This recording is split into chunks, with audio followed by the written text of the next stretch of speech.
നിധി എവിടെ പോവാ? ടാറ്റ പോവാന്ന് പറയാം. നിധി എവിടെ പോവാ? പോവാ അല്ലേ? അതെ ഗൈസ്, അപ്പോൾ നമ്മൾ ടാറ്റ പോവാണ്, ചെന്നൈയിലേക്കാണ് പോകുന്നത്.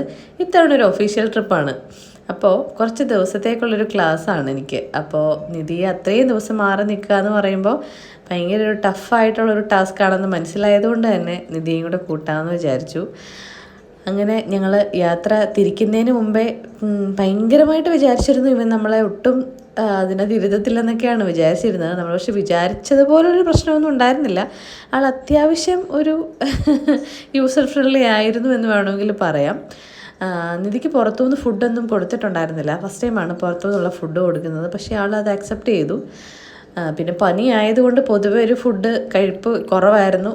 എങ്കിലും നമുക്ക് വലിയ കുഴപ്പമായിട്ട് തോന്നിയില്ല. അപ്പോൾ ട്രെയിനിൽ രാത്രി കിടന്നുറങ്ങാനാണെങ്കിലും ആൾ ഓക്കെ ആയിരുന്നു. ഏതായാലും വെളുപ്പിനെ തന്നെ എഴുന്നേറ്റ് ആ ക്യാബിൻ ഉള്ള എല്ലാവരെയും അവൻ തന്നെ വിളിച്ചുണർത്തി. അങ്ങനെ ഒരു രസകരമായ സംഭവങ്ങളൊക്കെ ഉണ്ടായി. അതിനുശേഷം ഞങ്ങൾ ചെന്നൈയിൽ എത്തിയിട്ടുണ്ടായിരുന്നു. ചെന്നൈയിൽ എത്തിയപ്പോൾ ഞങ്ങൾ ആദ്യമായി ഒരു വട ചായ കുടിച്ചു. വടേ ചായ. അതിനുശേഷം അവിടുത്തെ ടോയ്ലറ്റിൽ പോയിട്ടുണ്ടായിരുന്നു. 10 രൂപ അവർ വാങ്ങിച്ചിട്ടുണ്ടായിരുന്നു. പക്ഷെ ഭയങ്കര മോശമായിരുന്നു, പറയാതിരിക്കാൻ പറ്റില്ലല്ലോ. എനിവേ നമ്മൾ ക്യാബ് ബുക്ക് ചെയ്തു വന്നു. ഇപ്പോൾ ബാക്കി വിശേഷങ്ങൾ നെക്സ്റ്റ് വീഡിയോയിൽ കാണാം കേട്ടോ.